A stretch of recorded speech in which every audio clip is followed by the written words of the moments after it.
La foi qui me fait vivre.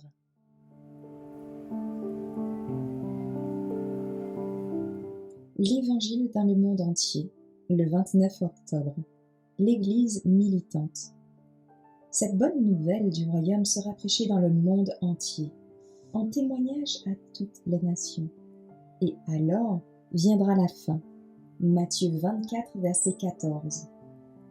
Ce n'est pas seulement aux ministres ordonnés que revient la responsabilité d'aller de l'avant pour remplir cette mission.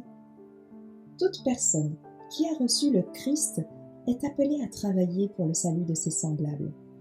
L'Esprit et l'épouse disent « Viens », et que celui qui entend dise « Viens ».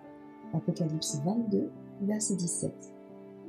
La charge de donner cette invitation inclut l'Église entière.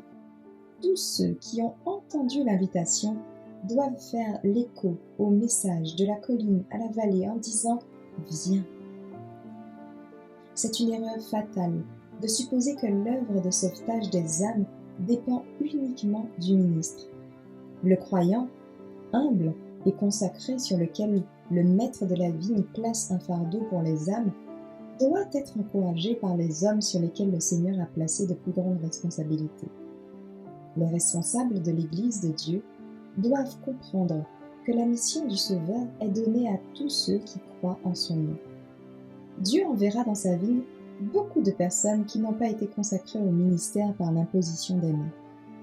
Des centaines, voire des milliers de personnes qui ont entendu le message du salut sont encore des oisifs sur la place du marché, alors qu'ils pourraient être engagés dans un service actif. Le Christ leur dit « Pourquoi restez-vous ici le jour à ne rien faire ?» Et il ajoute « Allez-vous aussi à la vigne ?» Matthieu 20, versets 6 et 7. Comment se fait-il que beaucoup d'autres ne répondent pas à l'appel? Est-ce parce qu'ils se croient excusés parce qu'ils ne se tiennent pas en chair?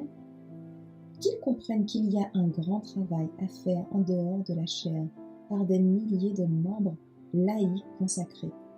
Dieu attend depuis longtemps que l'esprit de service prenne possession de toute l'Église, afin que chacun travaille pour lui selon ses capacités.